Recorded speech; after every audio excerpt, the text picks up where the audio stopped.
Hi, welcome to my channel. Today we're going to speak about one of the most important parts in every class. Guess what? Instructions. Derek Rosenshine, a professor of educational psychology in the College of Education at University of Illinois, established 10 research-based principles of instruction which can help students to achieve high goals in their studies. In this video, we're going to talk about 5 of them. So, what are the origins of these principles the author presented? Actually, these principles come from 3 scientific fields which supplement and complement each other. The first one is research in cognitive science, which focuses on how the human brain acquires and uses information. The second one, research on master teachers whose classrooms had the highest scores for achievement tests. And the last one is research on cognitive support, which deals with making effective instructional procedures. So, what are these principles? The first principle is to begin a lesson with a short review of the previous learning.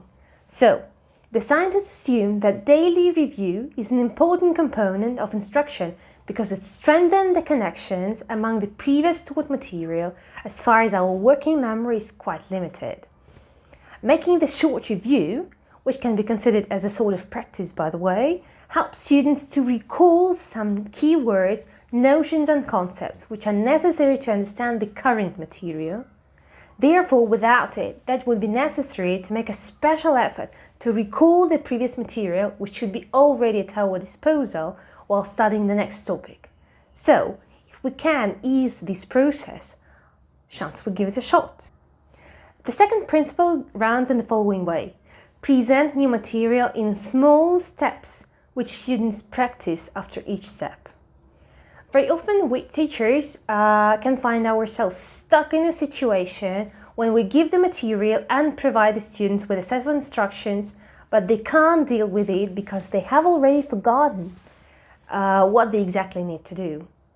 In this case, it could be great to use instructions checking questions, if you know what I mean.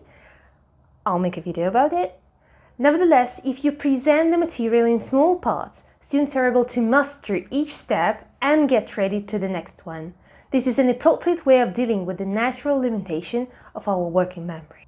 It might seem, though, that this way of teaching requires more time, but the more effective teachers used extra time to provide additional explanations and examples to check students' understanding and give sufficient instructions so that students could work independently and without difficulties.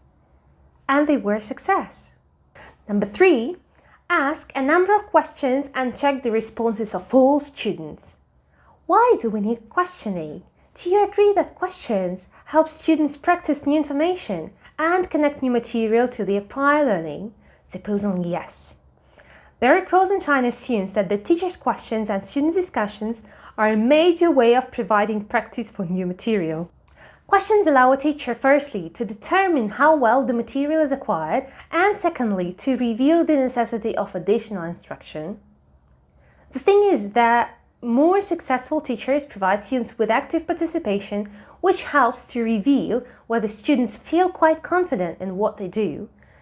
So never, ever in your life hesitate to ask checking questions.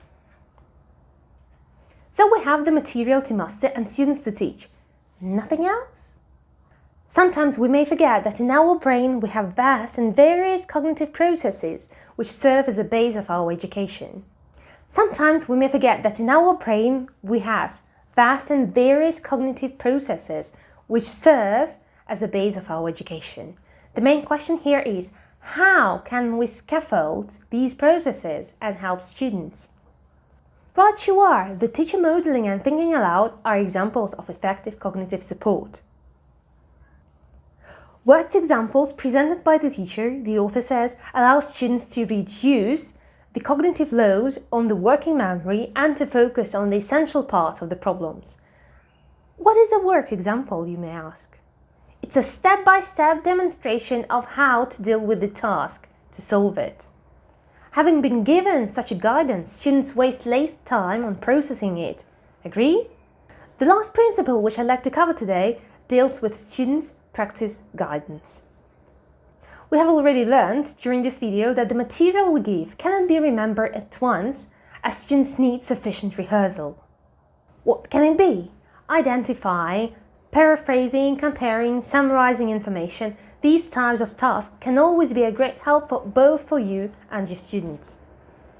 The more you deal with the previous and the current material, and the more links or contradictions you may find, the better your students can process the information and receive your feedback concerning the new level of proficiency. So, to make a long story short, we have everything in our hands. We are able to facilitate the cognitive processes if we scaffold our students in the right way.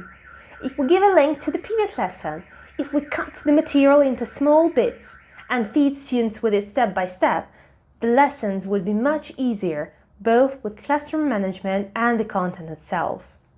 Don't avoid long instructions, use them for the welfare of facilitating complex processes.